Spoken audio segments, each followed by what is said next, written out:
Channel 1, Channel 2,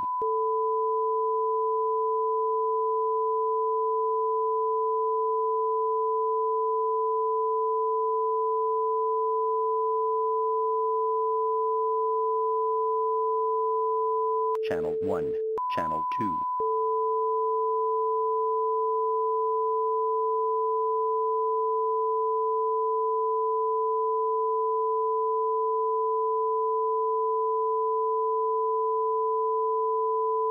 Channel 1, Channel 2,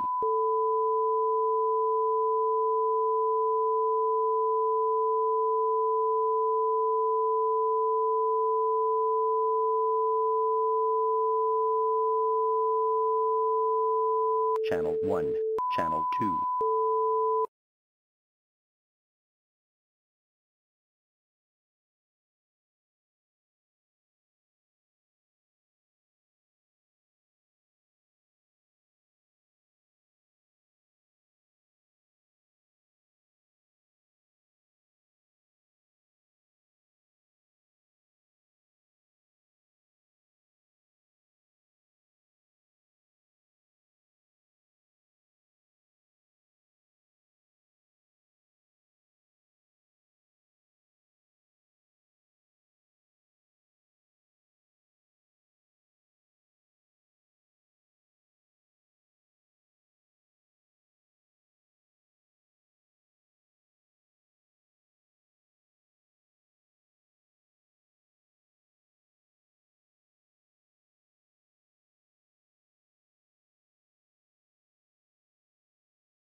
Coming up on Star City News.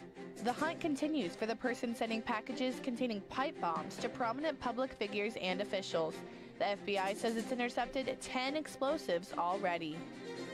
Voters are getting a head start on their ballots with just under 2 weeks until Election Day. And Husker volleyball put an end to their 3-match losing streak Wednesday and now prepare for yet another top 10 opponent on Saturday. All that and more right now on Star City News. Good evening and welcome to Star City News. I'm Abby Stonehocker. And I'm Bailey Vertiska. A series of pipe bombs targeting top Democrats have sent shockwaves through political circles nationwide. Who is the person behind the suspicious, deadly packages, and when will they stop? Here's what we know Authorities say so a far. suspicious package intended for former Vice President Joe Biden has been intercepted at a post office in Delaware. It is the 9th of such packages found this week. Clearly, there's a pattern. It does appear to be very consistent. Each of these packages coming from the exact same person or people, the exact same style, the exact same materials.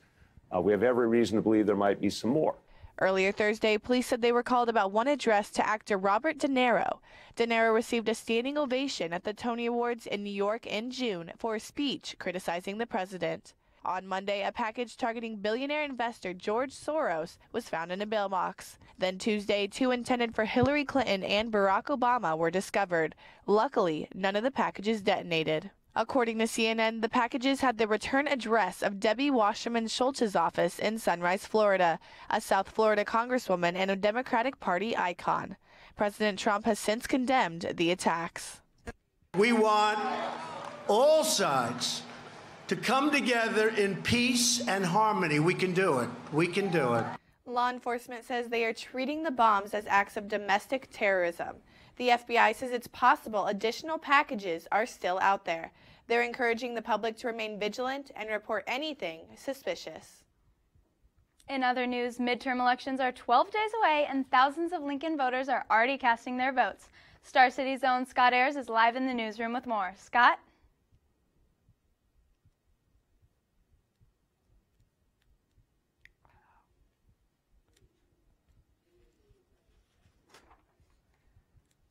The election season is upon us, and a political climate that can be seen as full of fighting and controversial.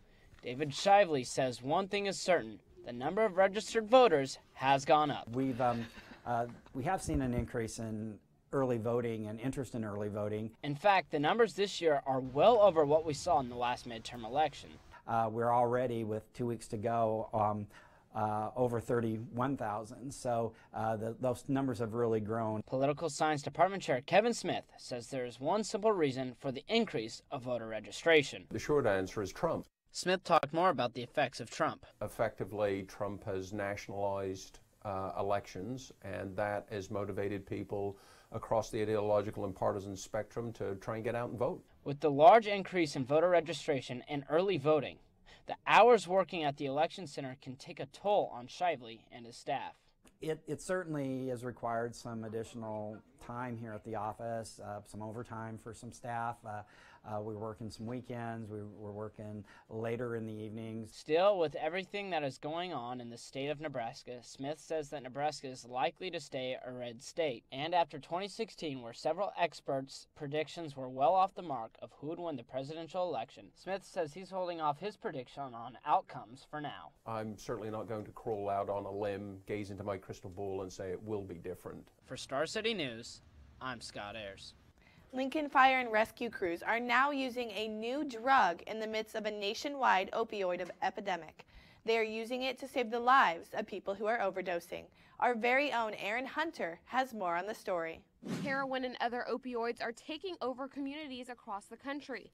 Deaths from heroin has increased over 328%, and deaths from fentanyl and other synthetic opioids are seeing a sharp rise as well. According to drugfree.org, more Americans die from drug overdose than in car crashes. This story comes just 2 days after a Lincoln police officer was given Narcan, a life-saving drug that can counteract opiate overdoses. Dispatch any narcotics unit that would have Narcan on Channel 1. 1663, I'm doing okay so far. 1805's got a low elevated heart rate. A nearby Lancaster County Sheriff's deputy responded with the nasal spray, this event being the second time a law enforcement officer has needed the drug. With the national average of the opioid epidemic increasing, the need for Narcan is becoming more apparent. Lincoln Fire and Rescue paramedics have been carrying the life-saving drug for over 20 years and say they've seen an increase in use. My personal opinion is I truly believe that all law enforcement or officers should carry a tourniquet, and I think they should carry a dose of Narcan on them, because that's something that can happen just with their day-to-day interaction with people. Lincoln Fire and Rescue and Lancaster County Sheriff's Office are equipped with Narcan. As for Lincoln Police, they do not yet carry it, but the need for them to do so is on the rise. For your own safety, the drug is sold over the counter at any Walgreens or CVS with no prescription required. For Star City News, I'm Erin Hunter. Meanwhile, in the Midwest, over the next 10 years, high school graduation rates are going to drop. So where are universities going to get students? They're going to have to think outside of the box when it comes to recruitment strategies. Star City News reporter Scott Ayers has more on lower enrollment rates. Universities in the Midwest need to start making changes soon, as the graduation rate for high schoolers in the Midwest will drop nearly 10% between 2018 and 2030.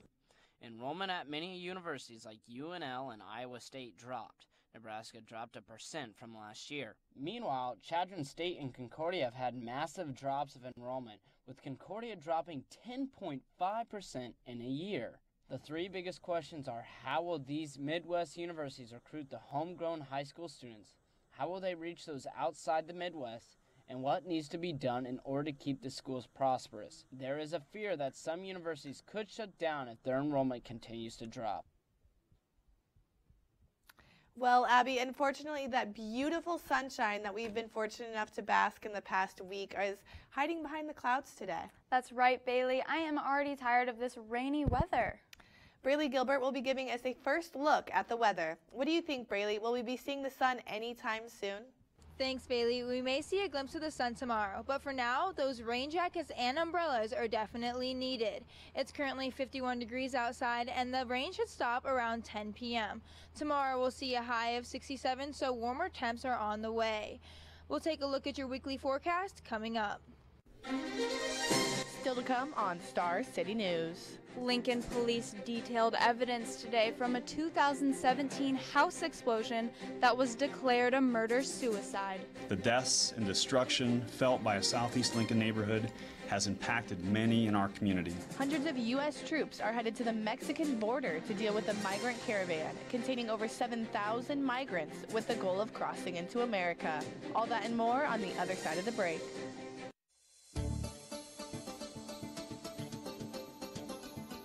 Live from the Anderson Hall Broadcast Studios in the College of Journalism and Mass Communications at the University of Nebraska-Lincoln, this is Star City News.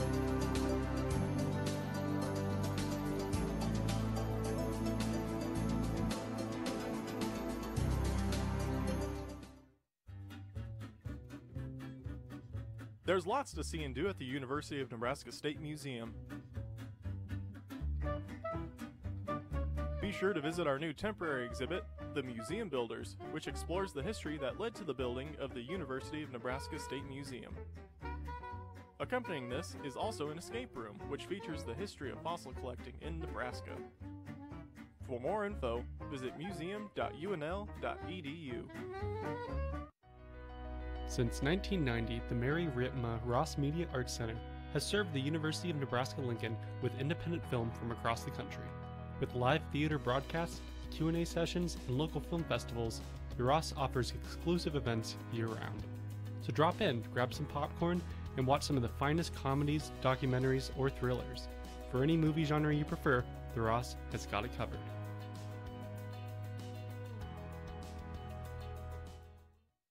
At the Nebraska History Museum, there's over 12,000 years of history under one roof. Learn about Nebraska before it came a state, what it was like to live in Nebraska during the early years of statehood, and even see unique artifacts only on display at the Nebraska History Museum. The Nebraska History Museum is open until 5:30 Monday through Saturday and is free for everyone. With ever-rotating exhibits, you'll never run out of history to learn. Visit the Nebraska History Museum at 131 Centennial Mall in Lincoln, Nebraska today. As part of their Simple Living campaign, Sustain UNL wants to teach you to make your own compost for gardening. Making your own compost is as simple as throwing uneaten fruit, vegetables, bread, and eggshells in a pile and letting nature do the rest. Try turning your pile once a week to aerate it and add it to your garden before planting for the best effect. To learn more about living simply, visit Sustain UNL's Facebook page. Sustain UNL, creating a sustainable world through activism, education, and service engagement. Welcome back to Star City News. Over a year after a deadly house explosion in South Lincoln, the final details of the investigation have been released. Star City News reporter Grace Harmon is standing by live in the newsroom. Grace? That's right, Bailey. Fire investigators have concluded that at the time of the explosion, natural gas levels in the house were 120 times higher than they ever should have been. On the day the explosion occurred in August of 2017, Jeannie Jassa was not living at the residence. According to authorities, Jeannie and Jimmy Jassa had been married for 45 years, but had separated several years prior. Jeannie was living with her mother at the time and notified her husband she would be stopping by. 36 minutes later, the house suffered an explosion due to an influx of natural gas. This investigative conclusion was based on the totality of testimonial, forensic, and digital evidence. First responders on the scene pulled the couple from the debris, but both later died from complications from their injuries. The investigation concluded that the intentional actions of Jimmy Jassa led to the death of Jeannie Jassa. LPD's final statement also included a message to those affected. The deaths and destruction felt by a Southeast Lincoln neighborhood has impacted many in our community. The thoughts of all who responded and investigated this tragedy are with those affected. For Star City News reporting, I'm Grace Hartman. The migrants started in Honduras, passed through Guatemala, and are now in the southern Mexican town of Huixla. They are continuing to trek north for the United States border, but for some, travel conditions were too harsh. Migrants are continuing to make their way through Mexico to the U.S. border. The caravan started with more than 7,000 migrants, but that number has dropped to around 4,500. Although the caravan has decreased in size, President Donald Trump says in order to protect the border with Mexico, he's considering an option beyond the National Guard. The military is what I'm thinking about. We can't have people coming into our country illegally. The U.S. is negotiating with Mexico about whether migrants from the caravan could be deported, regardless of their country of origin. Additionally, President Trump says terrorists and criminals are mixed in the caravan, and Secretary of State Mike Pompeo stands by this claim. No proper accounting of who these individuals in the caravan are, and this poses an unacceptable security risk to the United States. President Trump has stuck to his claim. Earlier today, he announced he is going to send at least 800 Army troops to help secure the southern border.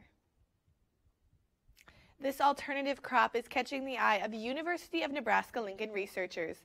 It's also getting attention from farmers who are looking for extra cash amidst declining commodity prices. This crop is called hops. It's no secret that Nebraskans love their craft beer. In 2017 alone, this Midwestern state drank 1.2 gallons of craft beer per adult 21 years and over. What people may not know is that researchers at the University of Nebraska-Lincoln are trying to localize beer's key ingredient, hops. What's unique about Nebraska is there's a lot of wild hops, and what we can do with those is incorporate those in the breeding program and make crosses with the hops that are in the public breeding program that do have the good brewing characteristics. Most hops are grown in the Pacific Northwest on a 20-foot tall trellis system. When ready to harvest, the bines are cut down and the cones are picked off so that they can be saturated into tiny pellets. Hops in Nebraska tend to struggle once exposed to different pests and environmental conditions, but hopefully not for long with UNL's research. The state as a whole, we only produced had 40 acres in commercial production last year, so not very much. And as that grows, we're able to, I guess, satisfy that need for the brewers for locally sourced ingredients, including hops and barley and some other things. Matt Gehring, owner of Code Beer here in Lincoln, made 2 craft beers with Nebraska hops, a German Pils and a Saison. Both were gone in 2 days. People like the variety, they like the new beer releases, you know, seeing what kinds of things brewers are coming out with. Gehring said he's excited for what's to come in Lincoln's craft beer industry, and he thinks our different climate could be an advantage. You know, I think we're known for being the land of corn and soybeans, but, you know, there's a lot of other things that Nebraskans can grow really well, too. Well, Abby, what's going on in sports this weekend? You know, Bailey, we have some Husker games coming up on Saturday, and we'll take a look at last night's World Series II game. Amanda Acevedo has more with what's to come on sports. Well, that's right, guys. Coming up in sports, I'll take a look at last night's Game 2 of the World Series, where the Red Sox have now taken a 2-0 lead. I'll also discuss the busy weekend coming up in Lincoln when the football team faces Bethune-Cookman and the volleyball team plays 6th-ranked Illinois. And finally, a look at Steph Curry's 51-point game last night versus the Washington Wizards. I'll talk about all of that and more coming up on Star City News Sports. Well, it has been a gloomy day. I'm hoping our fall weather comes back soon. Braylee, how much longer am I going to have to wear my raincoat? Well, Abby, it's going to get a little chilly this evening, but warmer than other nights this week. So raincoats will be needed until around 10 o'clock tonight.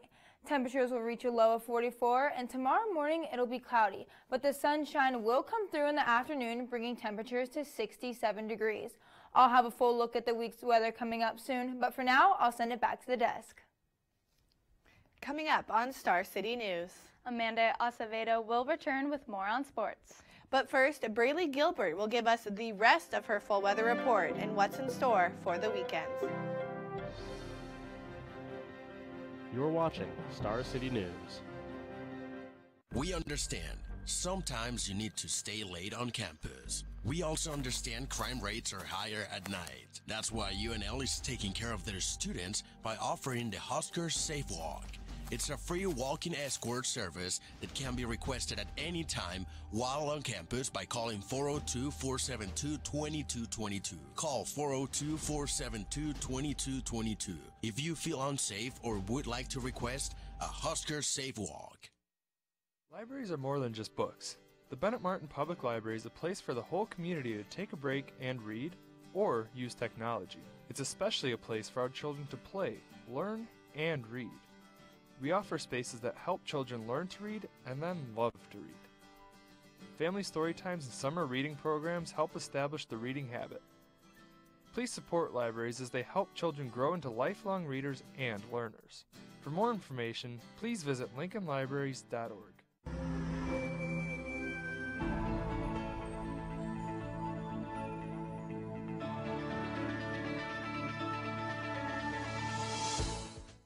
Welcome back. Don't put those raincoats away yet. It looks like we'll need them later in the week. Let's take a look at the weekly forecast.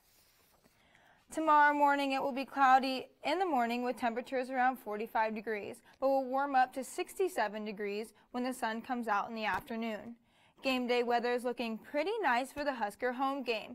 It will be mostly sunny and temperatures will start the day around 45 degrees, but will reach 71 degrees later in the day.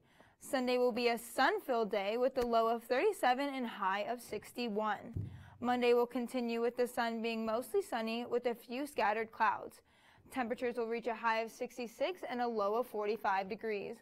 For Tuesday, you will want to bring those raincoats back out. There is a 50% chance of rain with the morning temperatures being around 41 degrees and only warming up to 50 degrees later in the day. Taking a look a little further into the week, Wednesday will bring the sun back out in slightly warmer temperatures in the afternoon. It will be a low of 35 and temperatures will reach a high of 55, so only 5 degrees warmer than Tuesday temps. And finally, Thursday will be partly cloudy with the low of 33 and the high reaching 53 degrees. So guys, it looks like those winter coats need to come back out. Yeah, I have already had my winter coat out once, so I'm ready for those cold temps. I'm going to have to say, speak for yourself, Abby. I honestly don't even think I know where my winter coat is at the moment. Well, you might need to find it. Still coming up on Star City News. With Halloween coming up, there's plenty of activities going on to keep you busy over the weekend. Stay tuned to learn more. But first, Amanda Acevedo gives us the lowdown on the upcoming weekend in sports.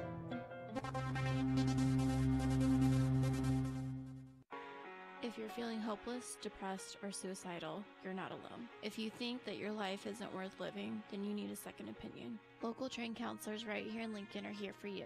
Call the Centerpoint Crisis Response at 402-475-6695 or call the National Suicide Prevention Hotline at 1-800-273-8255. Suicide is a permanent solution for temporary feelings. There is help. There is hope. Make the call. As part of their Simple Living campaign, Sustain UNL wants to teach you to make your own compost for gardening. Making your own compost is as simple as throwing uneaten fruit, vegetables, bread, and eggshells in a pile and letting nature do the rest. Try turning your pile once a week to aerate it and add it to your garden before planting for the best effect. To learn more about living simply, visit Sustain UNL's Facebook page. Sustain UNL, creating a sustainable world through activism, education, and service engagement. Libraries are more than just books. The Bennett Martin Public Library is a place for the whole community to take a break and read, or use technology. It's especially a place for our children to play, learn, and read. We offer spaces that help children learn to read and then love to read. Family story times and summer reading programs help establish the reading habit. Please support libraries as they help children grow into lifelong readers and learners. For more information, please visit lincolnlibraries.org. We have a new University Health Center, now including the UNMC College of Nursing. The new and improved University Health Center offers everything in one place, including a full-service pharmacy and physical therapy. If you're feeling stressed, talk it out with counseling, or relax and unwind in the all-new Zen Room, now located at 550 North 19th Street.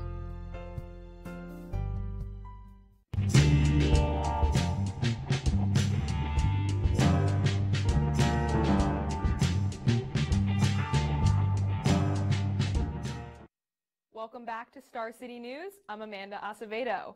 After Saturday's win, some Huskers were given their black shirts, but not all accepted them. Coach Frost also talks about how practice has been looking this week prior to the Bethune-Cookman game this Saturday. At practice on Tuesday, 5 Huskers were given black shirts, but defensive lineman Ben Stilley explains why he did not accept his. From the definition of what I'd been told what a black shirt was from Grant and Jason, those guys that had come and talked to us, it just didn't sit right with me putting that jersey on if I didn't feel like I had lived up to that in the game.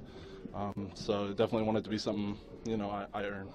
Ben Stilley said he expects more of himself and that his fellow teammates respect his decision for turning it down. Lamar Jackson, Trey Neal, Carlos Davis, and Khalil Davis accepted the black shirts, joining 8 other teammates who received their black shirts earlier in the season. We basically have 4 periods kind of jog through with everything we're going to run in a game against what looks we're going to get, and early on in the year we wouldn't even get through all the plays we had scripted for it. Today we were getting done with about 3 minutes left in each period, so that's a function of doing things right, attention to detail, and not having to repeat things to make sure we got it right. After an 8-4 win over the Dodgers on Tuesday in Game 1 of the World Series, the Boston Red Sox pulled off another win. In Game 2 last night, the Red Sox beat the Dodgers 4-2. They will head into Game 3 tomorrow night at Dodger Stadium, looking for another victory. So let's pick things up in the top of the 5th. Dodgers up 2-1 when Brian Dozier hits it deep into left field, but Andrew Benintendi is at the wall with a leaping catch. I faced him yesterday, and I was a very similar situation. He was a little wild, and I went up there kind of passive, and I said, trust your eyes. Go up there and trust your eyes, and if it's a ball, it's a ball, but don't go up there being passive. It wasn't a bad pitch. It was, a good pitch. I was just, fortunate enough to, stay inside of it and dump it in, really. Now J.D. Martinez again hits one off Pedro Baez into center, but Cody Bellinger makes a sliding catch for the first out of the bottom of the 8th. The Red Sox won the game 4-2 over the Dodgers. I know there's going to be a few people in Dodger Stadium that they're going to be cheering for us too. We travel well, so it should be fun. The Husker volleyball team is now 16-5 overall and 7-5 in the Big Ten. The Huskers beat the Ohio State Buckeyes at the Covelli Center in Columbus, Ohio on Wednesday. Coming off a 3-game losing streak, we're going to start off in the middle of the first set where the Huskers are already up by 5. Now let's take a look at Ohio State hitting it outside, securing the Huskers' first set win. Next we move into the end of the second set, and after several challenges from each team, Ohio State comes out on top. The Huskers shortly took a big lead in the third set where they led by 8.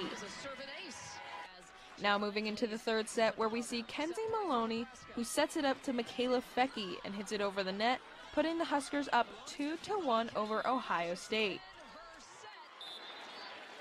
Next we're looking at the set point of the fourth and final set, securing a 3-1 win for Nebraska over Ohio State.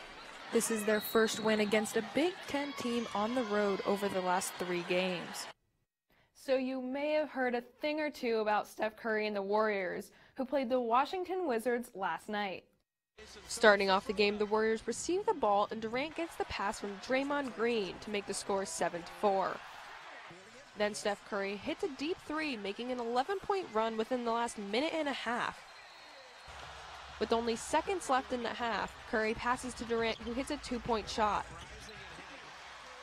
Now with 4 minutes left in the third, Curry gets the ball, tosses it to Durant, who misses the shot, but Curry gets the rebound. He gets fouled, but still manages to hit the 3-pointer, bringing the score to 103-88.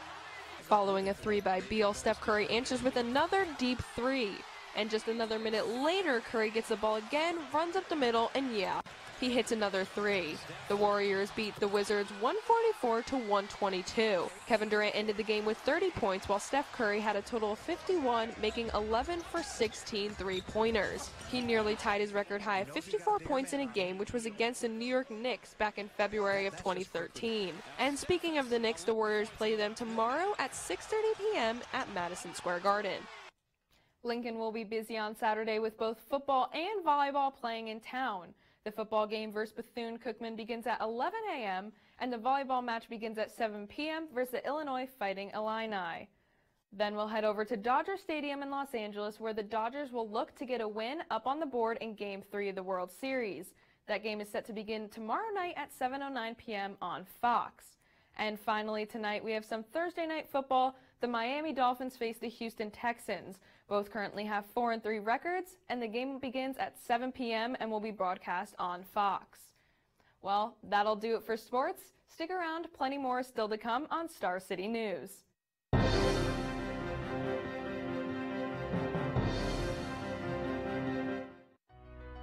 Since 1990, the Mary Ritma Ross Media Arts Center has served the University of Nebraska-Lincoln with independent film from across the country.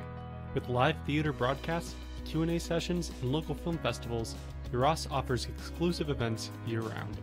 So drop in, grab some popcorn, and watch some of the finest comedies, documentaries, or thrillers.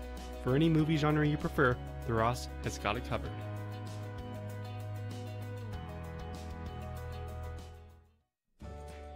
The Capital Humane Society's Pylock Pet Adoption Center, where you can find your next baby girl, your next Aaron, or your next furry animal companion. Each adoption comes with spaying or neutering, microchip registration, and a health exam that is included in adoption fees. So stop by the Capital Humane Society's Pylock Pet Adoption Center, located at 70th and Highway 2, to find your next furry friend. Welcome back to Star City News. Talk about Halloween spirit. If you like carving pumpkins, what about 3,000 of them? Thousands of jack-o'-lanterns are lined up outside of this house in West Virginia. And we have some Halloween spirit right here in Lincoln to tell you about. Hang out with the animals and check out Boo at the Zoo starting tomorrow until next Tuesday. Or take the kiddos to Independence House's Trunk or Treat Sunday afternoon at 2355 Superior Street to stock up on Halloween candy. And next Wednesday, on the spookiest night of the year, stop by the food court at Gateway Mall from 6 to 8 p.m. for Little Monsters Halloween. That will do it for this episode of Star City News. We'll see you next Tuesday.